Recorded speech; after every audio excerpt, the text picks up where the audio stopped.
Hello, good afternoon. Welcome to Learning at Lunch. My name is Dr. Lawrence Gray.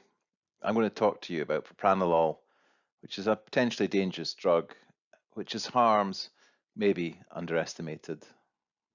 I work at the National Poisons Information Service in Cardiff, along with my colleague Bethan Hughes, who's also helped put this presentation together.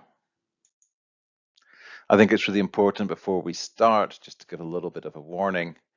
This talk does contain references to cases of suicide and self-harm, and this could be distressing.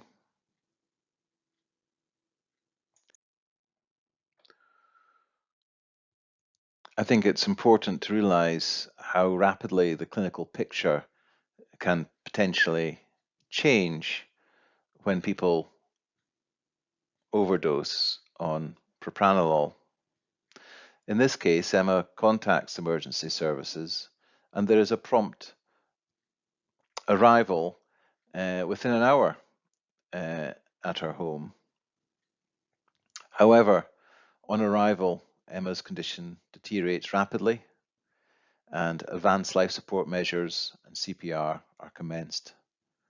She is subsequently transferred to the hospital where further treatments are given and attempts are made to save her life.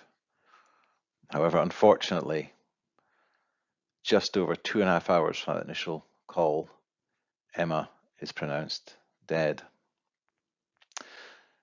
This case is important not only, of course, because it demonstrates very starkly the rapid deterioration caused by this type of poisoning, but also it was the index case that prompted an investigation by the Health Services Safety Investigations Body into the potential harms of propranolol and what actions were needed to try and ameliorate these.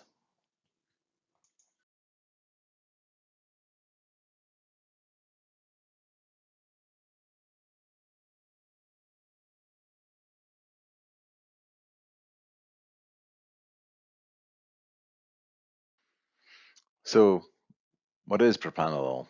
Well, it's a beta blocker, and I'll talk a little bit about what that actually means on the next slide. Propranolol in particular has been around for a very long time and was initially marketed in the UK in 1964 under the brand name Inderal. Inderal is actually a partial anagram of Alderon, a precursor beta blocker made in the Alderley laboratories in the UK. And Alderon, of course, is taken from the name of that particular laboratory. So what about the nuts and bolts of propranolol? Well, it's got a high bioavailability. It's well absorbed. And if taken with food, that absorption also is increased. It is a high volume of distribution, so it spreads throughout the various compartments of the body. It is metabolized by the liver, and its half-life is around 3 to 6 hours for a standard release preparation, but for a modified release preparation, significantly longer, 10 to 20 hours, which will, of course, have an impact on clinical care. And it's largely excreted in the urine. And also, if it's not said here, it is one of the more lipid soluble beta blockers. So as I said, well, what is a beta blocker? Well, when we talking about beta blockers, we're talking about antagonists of the beta adrenergic receptors.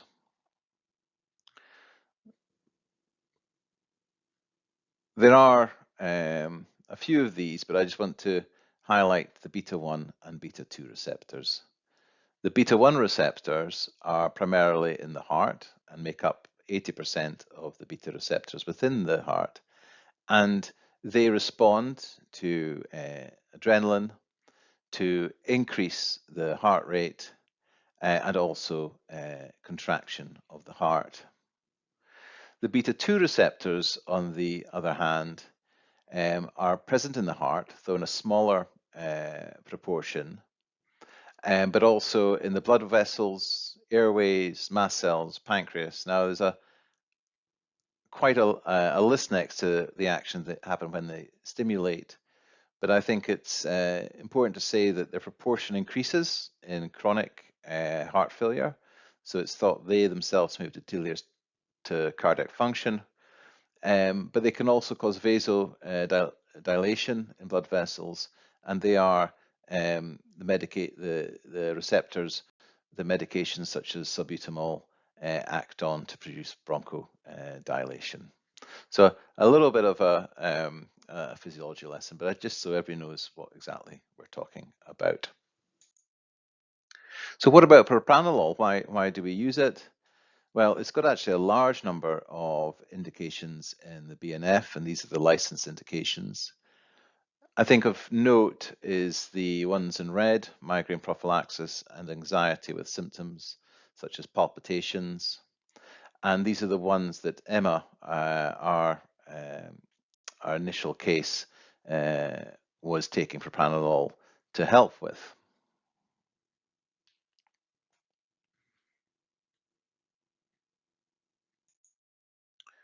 So in terms of this indication, particularly for the treatment for anxiety, what is the evidence for propranolol?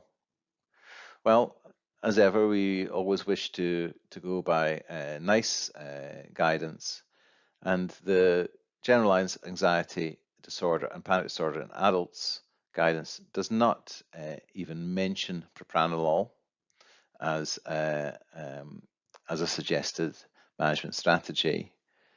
And there's not a great deal of evidence supporting it from other sources either. And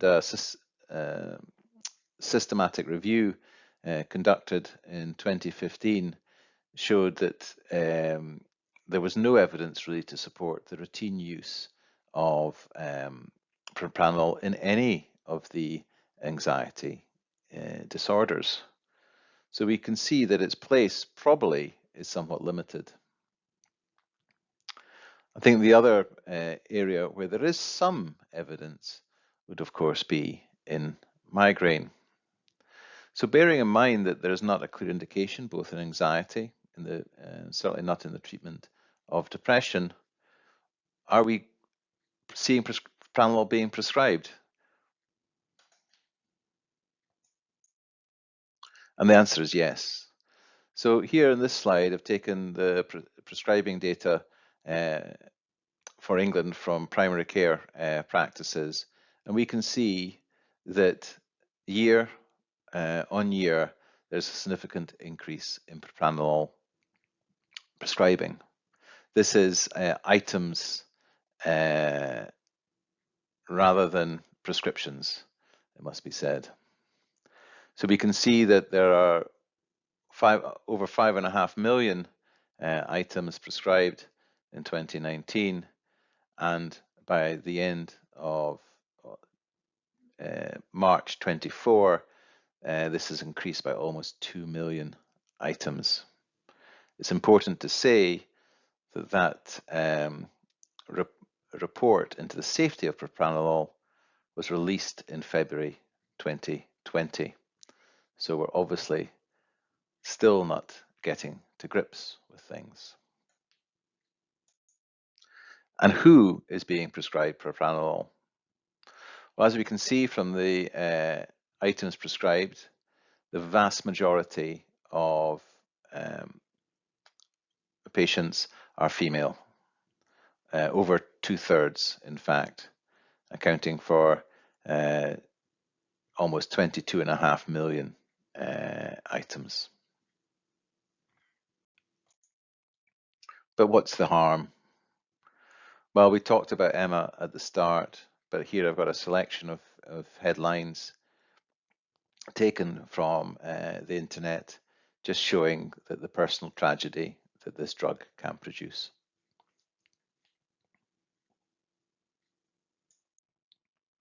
This graph illustrates the growing number of deaths where propranolol has been named on the death certificate. When we look at the total deaths in 2016, these were 45. However, by 2022, 76. I think it's also important to just consider the sex difference in deaths, and we can see that much of this increase, unfortunately, has been driven by deaths among females. I think, taking into account with the sad story of Emma, the interventions that are being taken to try and ameliorate this problem, the fact that we're still seeing an increase in prescription of propranolol is certainly worrying. In the National Poisons Information Service, we have also looked at inquiries to our service relating to propranolol. When we talk about inquiries, we're talking about calls to the service. And we had, in a single year, 2022 to 23, 321 inquiries, with a median age of 33. And similarly to the prescriptions, 69% of the exposures involved female patients. Of this group, there were 12 fatalities. And it appears, where known, that at least a third of the prescriptions were for the management of symptoms of anxiety. In those cases where we knew the dose, a dose between 1,760 and 3,920 milligrams was recorded.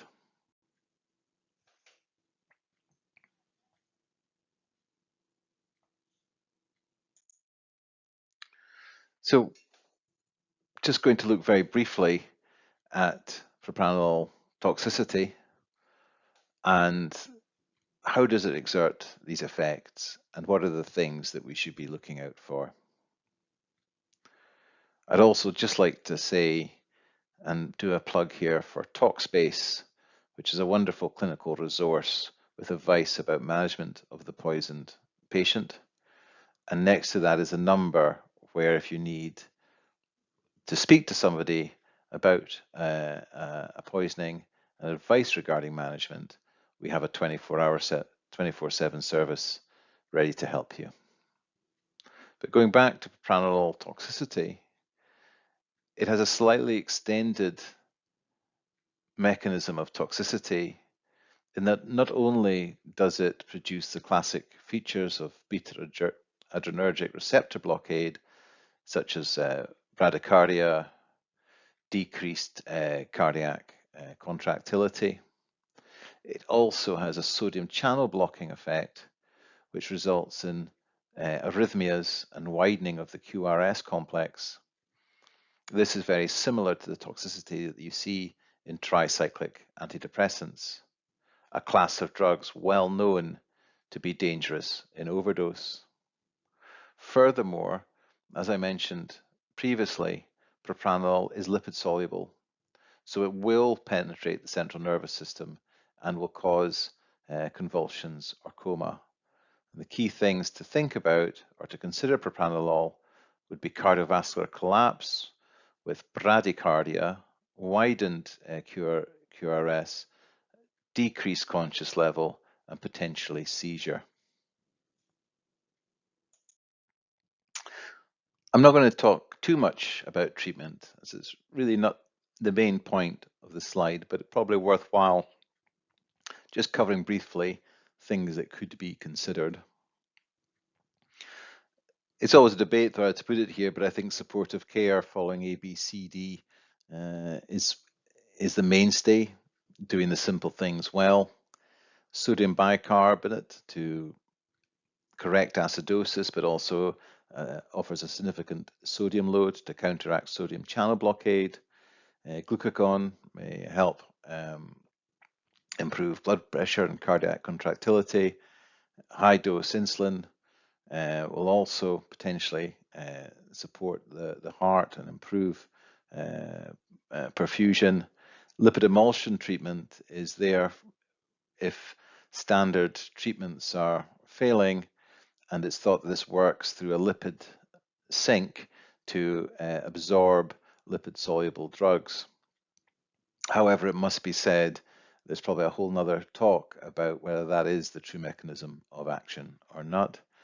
And then finally, I suppose ECMO or a heart-lung machine, where essentially you are providing an artificial heart and lungs for the patient, can sometimes be considered as a bridging treatment for the patient to recover.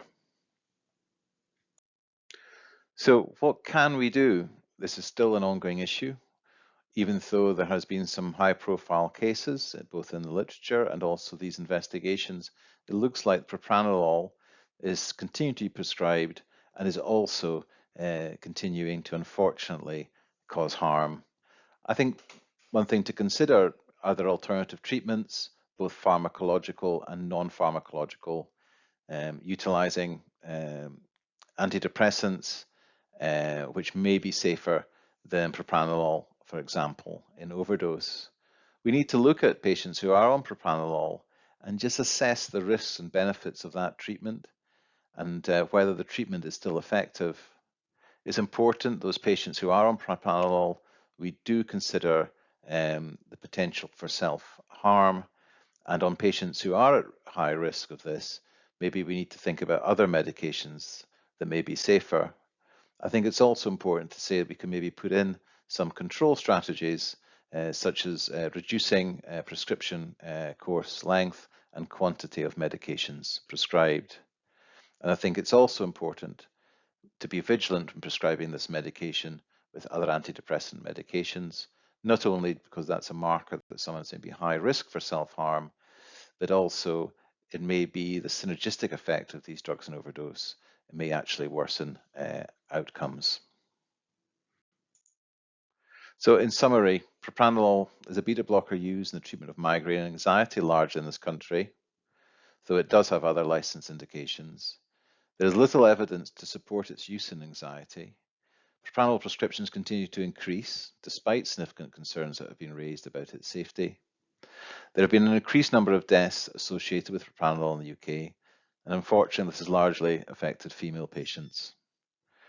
It's likely that both local and national actions are further needed to decrease the use of propranolol in these high-risk groups.